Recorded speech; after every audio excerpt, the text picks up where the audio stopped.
کیا آپ جانتے ہیں کہ حضرت ابراہیم علیہ السلام کی پیدائش پر کیا کیا واقعات ہوئے؟ کیا آپ جانتے ہیں حضرت ابراہیم علیہ السلام کو نماز سے کتنی محبت تھی؟ آپ کا توکل اور تسلیم و رضا، آپ کا حسن اخلاق، صحاوت و مہمان نوازی کیسی تھی؟ اور کیا آپ جانتے ہیں حضرت ابراہیم علیہ السلام سے کن کن کاموں کی شروعات ہوئی؟ جیسا کہ کہا جاتا ہے سب سے پہلے آپ علیہ السلام کے ہی بال سفید ہوئے۔ تو اس کلپ میں ہم آپ کو تفصیل کے ساتھ بتائیں گے۔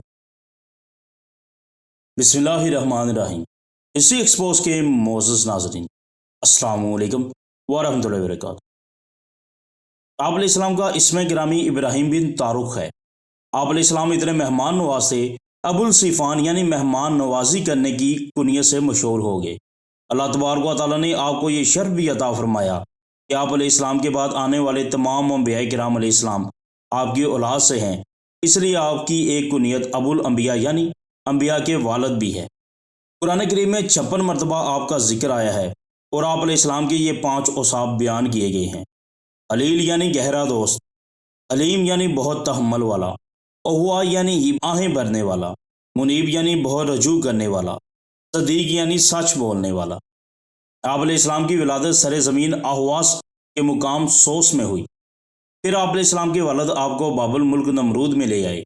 اللہ تبارک و تعالیٰ نے آپ علیہ السلام کو حکمت و دانائی سے سرفراز فرمایا اور آپ علیہ السلام کو زمین و آسمان کی تمام اشیاء کا مشاہدہ بھی کرایا، چنانچہ ارشاد باری تعالیٰ ہے، اور اسی طرح ہم نے ابراہیم علیہ السلام کو آسمانوں اور زمینوں کی سلطنتیں دکھائی ہیں، اور اسی لیے کہ وہ عین الیقین والوں میں سے ہو جائیں۔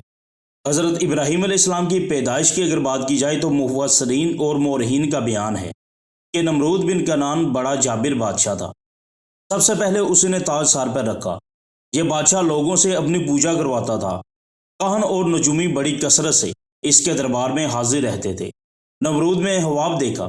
اس نے خواب میں دیکھا کہ ایک ستارہ طلوع ہوا اور اسی کی روشنی کے سامنے آفتاب و مہتاب بالکل بے نواز ہو گئے۔ اس سے وہ بہت خوف زدہ ہوا اور اس نے کاہنوں سے اس خواب کی تعبیر بیان کی۔ انہوں نے کہا کہ اس سال تیری سلطنت میں ایک فرزند پیدا ہوگا جو تیرے ملک کے زوال کا باعث بنے گا اور تیرے دین والے اس کے ہاتھ سے ہلاک ہوں گے۔ یہ خبر سن کر وہ بہت پریشان ہوا اور اس نے حکم دیا کہ جو بچہ پیدا ہو اسے قتل کر دیا جائے اور مرد عورت سے علیحدہ رہیں، اور اس کی نگہبانی کے لیے ایک محکمہ قائم کر دیا گیا، مگر تقدیر الہی کو کون ڈال سکتا ہے۔ حضرت ابراہیم علیہ السلام کی والدہ مائتہ حاملہ ہوئی اور کاہنوں نے نمرود کو اس کی خبر بھی دی کہ وہ بچہ حمل میں آ گیا ہے، لیکن چونکہ حضرت ابراہیم علیہ السلام کی والدہ صاحبہ کی عمر کافی کم تھی، ان کا حمل کسی طرح پہچانا ہی نہ گیا۔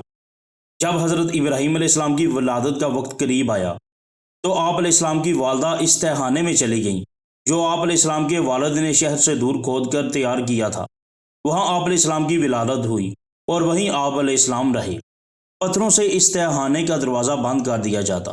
روزانہ والدہ صاحبہ دودھ پلانے آتی تھیں اور جب وہاں پہنچتی تو دیکھتی تھی کہ آپ علیہ السلام اپنی انگلی کا کنارہ چوس رہے ہیں اور اس سے دودھ برآمد ہوتا ہے۔ آپ علیہ السلام بہت جلد بڑھتے رہے۔ حضرت ابراہیم علیہ السلام بہت اعلیٰ و عمدہ اوصاف کے مالک تھے۔ یہاں آپ علیہ السلام کے چند اوصاف بھی بیان کیے جائیں گے، توجہ کے ساتھ سماعت فرمائیے گا۔ آپ علیہ السلام عبادت کی ادائیگی میں ممتاز مقام رکھتے تھے، چنانچہ آپ علیہ السلام بڑی رغبت کے ساتھ نماز ادا فرماتے اور اس پر غمگین ہوتے کہ دوسرے لوگ عبادت سے غافل ہیں۔ حضرت کعب رضی اللہ تعالیٰ عنہ ارشاد فرماتے ہیں کہ ایک بار حضرت ابراہیم علیہ السلام نے عرض کی کہ اے میرے رب، مجھے یہ بات غمزدہ کرتی ہے کہ میں زمین پر اپنے علاوہ کسی اور کو تیری عبادت کرتا نہ دیکھوں۔ اس پر اللہ تبارک و تعالیٰ نے فرشتے بھیج دیے جو آپ علیہ السلام کے ساتھ نماز پڑھتے اور آپ علیہ السلام کے ہمراہ رہتے۔ تو دیکھیے معزز ناظرین، آپ نے سنا کہ اللہ تبارک و تعالیٰ کے پیارے نبی حضرت ابراہیم علیہ السلام کو عبادت کا کیسا شوق تھا اور نماز سے کیسی محبت فرماتے تھے، اور آپ علیہ السلام کو یہ بات غمزدہ کر دیتی تھی کہ لوگ اللہ تبارک و تعالیٰ کی عبادت سے غافل ہیں۔ آج ہم لوگوں کو نماز کی فکر ہی نہیں، ہمیں اللہ پاک کی عبادت کا کوئی شوق ہی نہیں۔ غور کریں، حضرت ابراہیم علیہ السلام جو کہ اللہ پاک کے نبی ہیں، معصوم ہیں، عین الخطا ہیں، بخشے بخشائے ہیں، اور عبادت کا اتنا شوق رکھیں، اور ایک ہم ہیں کہ جن کے نامہ اعمال گناہوں سے بھرے ہوئے ہیں۔ ہمیں یہ بھی پتہ نہیں ہے ہماری زندگی، ہماری بخشش کب ہوگی، ہماری بخشش ہوگی بھی یا نہیں، پھر بھی ہم نماز سے غفلت برتیں، نماز کی فکر ہی نہ کریں۔ اللہ پاک کے گھر سے روز 5 مرتبہ ہمیں آواز آئے مگر ہم اپنے کاموں میں لگے رہیں، ہمیں اپنی دکان کی فکر ہو، اپنے کاروبار کی ٹینشن ہو، اپنی نوکری کی پرواہ ہو، مگر افسوس کہ نماز کی کوئی فکر نہیں۔ اے کاش ہمیں نماز کی فکر، ٹینشن اور پرواہ نصیب ہو جائے، آمین۔ اور ناظرین، حضرت ابراہیم علیہ السلام کو حسن اخلاق بھی کیا کمال تھا، مثالی تھا۔ اللہ تبارک و تعالیٰ نے ان کی طرف سے اس پر استقامت کا حکم بھی دیا تھا۔ چنانچہ حضرت ابو ہریرہ رضی اللہ عنہ سے روایت ہے کہ رسول کریم صلی اللہ تعالیٰ علیہ وآلہ وسلم نے ارشاد فرمایا، اللہ تعالیٰ نے حضرت ابراہیم علیہ السلام کی طرف وحی فرمائی، اے میرے خلیل، تم حسن و اخلاق کا مظاہرہ کرتے رہو، اگرچہ سامنے والے کفار ہوں۔ ایسا کرنے سے تم ابرار کے زمرے میں داخل ہو جاؤ گے۔ بے شک حسن اخلاق والوں کے لیے میرا یہ فرمان جاری ہو چکا ہے کہ میں اسے اپنے عرش کا سایہ دوں گا، اپنی برگاہ اقدس سے سیراب کروں گا اور اسے اپنی رحمت کے قریب کروں گا۔ یوں ہی آپ علیہ السلام توکل اور تسلیم و رضا کے بھی اعلیٰ پیکر تھے۔ حکم خداوندی پر اپنے بیٹے حضرت اسماعیل علیہ السلام کو ذبح کرنے کے لیے تیار ہو جانا، نیز حکم خداوندی پر اپنی بیوی حضرت ہاجرہ رضی اللہ تعالیٰ عنہ اور میں چھوٹی سی عمر کے بیٹے کو بیابان میں چھوڑ دینا، اسی تسلیم و رضا کے مرتبے کا اظہار تھا۔ مزید یہ کہ رسول پاک صلی اللہ تعالیٰ علیہ وآلہ وسلم نے ارشاد فرمایا، جب حضرت ابراہیم علیہ السلام کو آگ میں ڈالا گیا تو آپ علیہ السلام نے فرمایا، حسبی اللہ و نعم الوکیل، مجھے اللہ تعالیٰ کافی ہے اور وہ کیا ہی اچھا کار ساز ہے۔ چنانچہ رسیوں کے سوا آپ علیہ السلام کی کوئی اور چیز نہ جلی، سبحان اللہ۔ آپ علیہ السلام انتہائی صحیح اور بڑے مہمان نواز بھی تھے۔ چنانچہ منقول ہے کہ جب تک آپ علیہ السلام کے دسترخوان پر مہمان نہ آ جاتے تھے، آپ کھانا نہیں تناول فرماتے تھے۔ ایک دن مہمانوں کا ایک ایسا قافلہ آپ علیہ السلام کے گھر اترا جن سے آپ خوفزدہ ہو گئے۔ یہ حضرت جبرائیل علیہ السلام تھے، جو 10 یا 12 فرشتوں کو ہمراہ لے کر تشریف لائے تھے اور سلام کر کے مکان کے اندر داخل ہو گئے۔ یہ سب فرشتے نہایت ہی خوبصورت انسانوں کی شکل میں تھے۔ اولن تو یہ حضرات ایسے وقت تشریف لائے جو مہمان کے آنے کا وقت نہیں تھا، پھر یہ حضرات بغیر اجازت طلب کیے مکان کے اندر داخل ہو گئے۔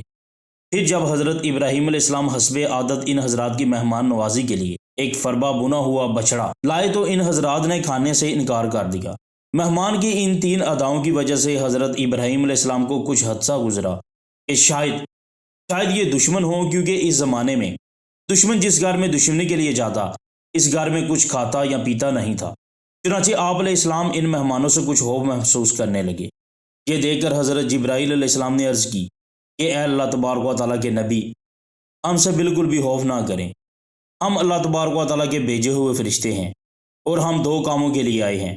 پہلا مقصد تو یہ ہے کہ آپ علیہ السلام کو یہ بشارت سنانے آئے ہیں کہ اللہ تبارک و تعالیٰ آپ کو ایک علم والا فرزند عطا فرمائے گا، اور دوسرا ہمارا مقصد یہ ہے کہ ہم حضرت لوط علیہ السلام کی قوم پر عذاب لے کر آئے ہیں۔ آپ علیہ السلام بے شمار مہمان نواز تھے اور اللہ تبارک و تعالیٰ پر کامل توکل کرنے والے تھے۔ ذکر الہی کی اگر بات کی جائے تو حضرت حالم بن مدان رحمۃ اللہ علیہ فرماتے ہیں، جب حضرت ابراہیم علیہ السلام کے سامنے ایک برتن میں انگور پیش کیے جاتے تو آپ علیہ السلام ایک ایک دانہ اٹھا کر کھاتے اور ہر دانہ کھاتے وقت ذکر اللہ کرتے تھے، سبحان اللہ۔ اور ایسے واقعات اور حضرت ابراہیم علیہ السلام سے کئی کاموں کی شروعات ہوئی جو ہم آپ کو تفصیل کے ساتھ بتاتے ہیں۔ کہا جاتا ہے کہ سب سے پہلے آپ علیہ السلام کے ہی بال سفید ہوئے۔ سب سے پہلے آپ علیہ السلام نے ہی سفید بالوں میں مہندی اور قطم یعنی نیل کے پتوں کا حساب لگایا، اور سب سے پہلے آپ علیہ السلام نے ہی سلا ہوا پاجامہ پہنا، اور سب سے پہلے آپ علیہ السلام نے ہی منبر پر خطبہ دیا، اور سب سے پہلے آپ علیہ السلام نے ہی بہت اہتمام کے ساتھ مہمان نوازی شروع کی، اور سب سے پہلے آپ علیہ السلام نے ہی سردید تیار کی۔ سرید یعنی شوربے میں بھگوئی ہوئی روٹی کو کہتے ہیں، اور سب سے پہلے آپ علیہ السلام نے ہی ملاقات کے وقت لوگوں سے گلے ملے یعنی معانقہ فرمایا، سبحان اللہ۔ یہ تھے ناظرین آپ علیہ السلام سے منسوب کچھ واقعات، آپ کی پیدائش کا واقعہ، آپ کا اللہ تبارک و تعالیٰ پر توکل، آپ کے ذکر کی کثرت، نماز کی کثرت، نماز سے محبت، آپ علیہ السلام سے کن کن کاموں کی شروعات ہوئی، وہ تفصیل کے ساتھ ناظرین ہم نے آپ کی خدمت میں پیش کی۔ امید ہے آپ کو ہمارا یہ کلپ ضرور پسند آیا ہوگا۔ کمنٹ سیکشن میں اپنی رائے کا اظہار ضرور کیجیے گا، ہم آپ کے منتظر رہیں گے، کیونکہ ناظرین آپ کی کمنٹ سے ہمیں حوصلہ افزائی ملتی ہے اور مزید اچھے اچھے کلپس بنا کر آپ کی خدمت میں پیش کرنے کا شوق و ذوق پیدا ہوتا ہے۔ دعاؤں میں ضرور یاد رکھیے گا۔ اپنا بھی خیال رکھیے گا۔ ملتے ہیں ایک نئے خاص بہترین معلوماتی کلپ کے ساتھ۔ اللہ نگہبان۔